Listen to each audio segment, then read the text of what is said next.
ஆண்டவர் இயேசுவின் நாமத்தினாலே நல்வாழ்த்துக்கள். இன்றைக்கு ஒரு அருமையான சத்தியத்தை உங்களுடன் நான் பகிர்ந்து கொள்கிறேன். சுக வாழ்வு என்பது தேவன் அருளுகிற நன்மையான ஈவாக இருக்கிறது.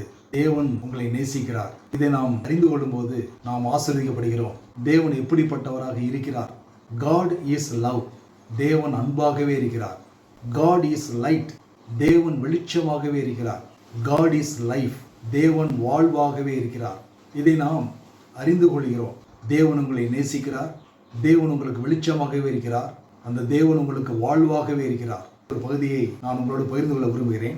மத்தேயு சுவிசேஷம் 15வது அதிகாரம் 21 முதல் 28 வரை உள்ள பகுதிகளிலே ஒரு அற்புதமான காரியம் இருக்கிறது. பாருங்க, இயேசு ஒரு முறை தீரு சீதோன் என்கிற பட்டணங்களின் திசைகளுக்கு போனார். இயேசு ஒரு இடத்துக்கு போறாரு. போகும்போது அந்த திசைகளிலே குடியிருக்கிற கானானிய ஸ்திரீ ஒருத்தி அவரிடத்தில் வந்து, அம்மா வர்றாங்க.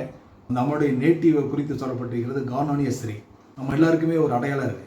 அதே போல இந்த மாதிரி ஒரு அடையாளம் இருக்கிறது. கானானிய ஸ்திரீ ஒருத்தி வந்து அவரிடத்தில் பணிந்து கொண்டு சொல்றாங்க, ஆண்டவரே, தாவீதின் குமாரனே, என் மகள் பிசாசினால் கொடிய வேதனைப்படுகிறாள் அப்படின்னு சொல்றாங்க.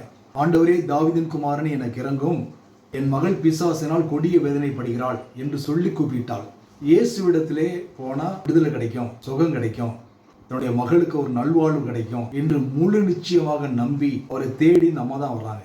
அடுத்த ஒரு சில பகுதியில் நான் சொல்ல இருக்கிறேன். அது கொஞ்சம் முன்னுக்கு பின் முரணா இருக்கும். ஆனால் அதை குறித்து விளக்கமாக பார்க்க இருக்கிறோம். இதை கேட்ட உடனே இயேசு பாருங்க, அந்த அம்மாவுக்கு ஒரு பதிலும் சொல்லல. சீஷர்கள் என்ன சொல்றாங்க, ஆண்டவரே, இந்த அம்மா நம்மளை பின்தொடர்ந்து கூப்பிட்டுட்டே வர்றாங்களே, இவளை அனுப்பி விடும் அப்படின்றாங்க.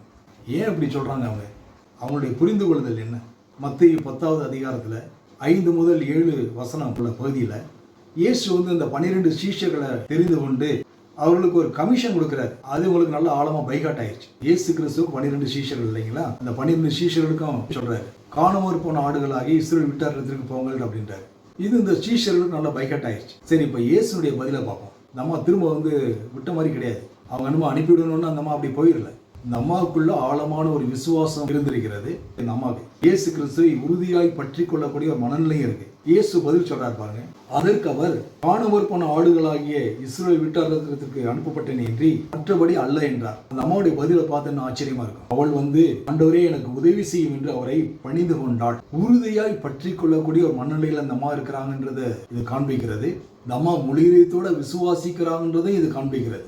ஆண்டவர் இப்படி வழக்கம் கொடுத்ததுக்கு அப்புறம் அந்த அம்மா இப்படி ஒரு பதிலும் சொல்றாங்க, ஆண்டவரே, எனக்கு உதவி செய்யும் அப்படின்றாங்க. அவர் அவளை நோக்கி, பிள்ளைகளின் அப்பத்தை எடுத்து நாய்க்குட்டிகளுக்கு போடுகிறது நல்லதல்ல என்றார்.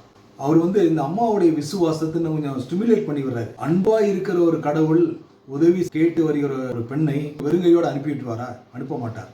இந்த அம்மாவுக்குள்ள ஒரு விசுவாசத்தை மோட்டிவேட் பண்றார். அதற்கு அவள், மெய்தான் ஆண்டவரே, ஆகிலும் நாய்க்குட்டிகள் தங்கள் எஜமான்களின் மேய்ச்சிருந்து விழும் துணிக்கைகளை தின்னுமே என்றாள். இந்த அம்மாவுடைய ஒரு உறுதித்தன்மையை பார்க்கிறோம். மெய்தான் ஆண்டவரேன்னு சொல்றாங்க. பிள்ளைகளை வந்து டேபிள் உட்காந்து சாப்பிடும் போது கீழே துணிக்கைகள் விழும் பாத்தீங்களா? இந்த துணிக்கைகளை வந்து நாய்க்குட்டிகள் தின்னுமே அப்படின்றாங்க. அதற்கு ஆண்டவருடைய பதில் ரொம்ப அற்புதமானது. இயேசு அவளுக்கு பிரயோஜனமாக, ஸ்திரீயே, உன் விசுவாசம் பெரிது, நீ விரும்புகிறபடி உனக்கு ஆக்கிடுவது என்றார். அந்நேரமே அவள் மகள் ஆரோக்கியமானார். அந்த நிமிஷமே, ஸ்திரீயே, உன் விசுவாசம் பெரிதுன்றாரு.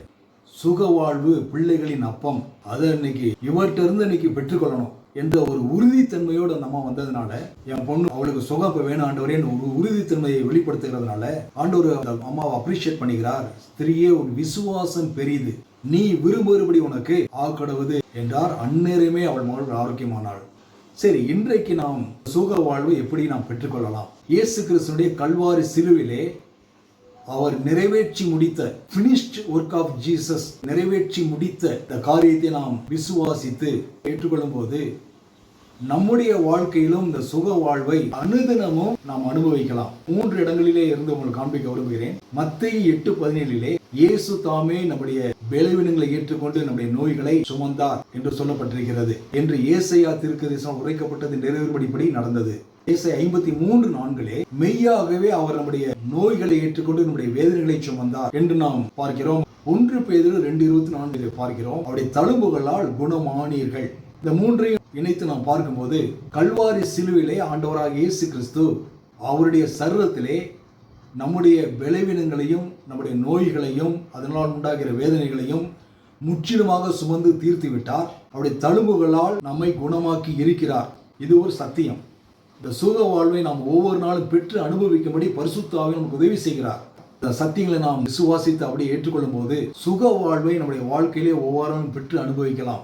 ஆகவே சந்தேகம், பயம், அவிசுவாசம் எல்லாவற்றையும் புறம்பே தள்ளிவிட்டு, ஆண்டவரே கல்வாரி சிலுவையை நான் விசுவாசிக்கிறேன், உடைய தழும்புகளை நான் விசுவாசிக்கிறேன், அந்த தழும்புகளின் மூலமாக நீர் என்னை குணமாக்கினீர் என்பதை நான் விசுவாசிக்கிறேன். இந்த தேவனோடு இணைந்து நாம் செயலாற்றும் போது இந்த நன்மையான காரியங்களுடைய வாழ்க்கையிலே பழிக்க ஆரம்பிக்கிறது.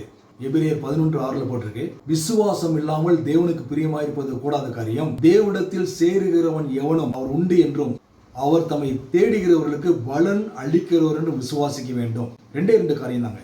ஒன்று, அவர் உண்டு என்று விசுவாசிக்க வேண்டும். கடவுள் இருக்கிறாரு, நன்மை செய்கிறவரா இருக்கிறாரு, நன்மையை தர்றவரா அவர் இருக்கிறாரு. அவர் தம்மை தேடுகிறவர்களுக்கு பலன் அளிக்கிறவர் என்றும். என்ன பலன் அளிக்கிறார்? அவர் தம்மை தேடுகிறவர்களுக்கு பலன் அளிக்கிறார் எழுதப்பட்டிருக்கிறது. என்ன பலன் அளிக்கிறார்? தம்மையே பலனாக கொடுக்கிறார். ஒன்று, அவர் உண்டு என்று விசுவாசிக்கணும். 2வது, முழுவீத்தோடு அவர் தேடும் போது அவர் தம்மையே நமக்கு கொடுத்து பலன் அளிக்கிறார். அப்படிப்பட்ட நன்மைகள் உங்கள் ஒவ்வொருடைய வாழ்க்கையிலும் உண்டாகட்டும். தேவன் தாமே உங்களை ஆசீர்வதிப்பாராக. ஜெபம். பரலோக பிதாவே, உம்மை ஸ்தோத்திரிக்கிறோம். நல்ல தகப்பனே, உம்மை துதிக்கிறோம். நற்செய்தியை கேட்கிற ஒவ்வொரு பிள்ளைகளும் இயேசுவின் நாமத்தாலே சுக வாழ்வை பெற்றுக்கொள்படி நாங்கள் ஜெபிக்கிறோம். பிதாவே, நீர் இப்படி செய்கிறீர்கள் எதிர்பார்த்து உம்மை ஸ்தோத்திரிக்கிறோம். இயேசுவின் நாமத்தில் ஜெபிக்கிறோம். ஜீவன் நல்ல பிதாவே. ஆமென். கர்த்தர் தாமே உங்களை ஆசீர்வதிப்பாராக.